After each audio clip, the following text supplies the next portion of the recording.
Hi, I'm Marni Wasserman from my food studio and lifestyle shop. Today I'm going to be making roasted acorn squash with a maple coconut glaze. So this is an acorn squash if you've never seen one before. It is a green vegetable, typically with a little bit of orange on it. Normally we know squash by a little bit of orange.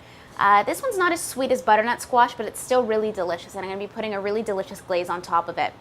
So the first step is I'm going to cut it in half, and you can keep squash in its whole form when you're preparing it, so having it cut in half is just good enough to get it into the oven, because you can see that peeling this wouldn't be so much fun. So I'm going to just grab it in a good position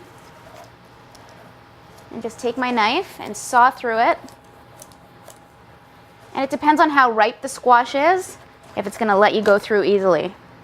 So now that I have my squash cut in half, I need to take the seeds out. So just grab a spoon and a bowl. Keep it all nearby, and you can just scoop it out, and probably about 2 or 3 scoopfuls. They should all kind of come out as a cluster. And there's nothing wrong with eating the seeds. It's okay if you get a few, but ideally you want to take them out.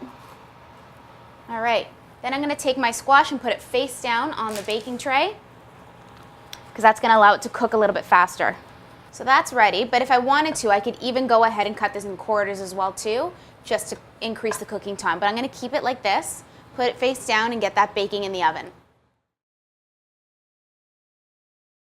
So I've just pulled my acorn squash out of the oven, and it's halfway done. So it's just roasted a little bit, but in the meantime, I'm going to put together my glaze, which is maple syrup, some coconut oil, and cinnamon, and a little bit of sea salt.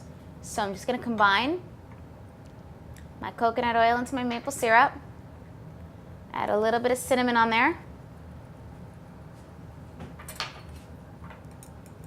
mix that up.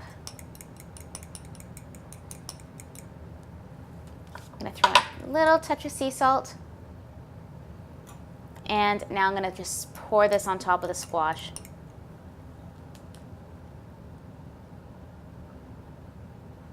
You just want to let it coat all the way through it, and it's just going to absorb that flavor, because I'm going to put it back in the oven this side up. So we're just going to let that glaze just soak in and seep in there, and just give it a nice delicious cinnamon, coconut, maple flavor. This is going to be really good. So I'm just going to put this back in the oven now.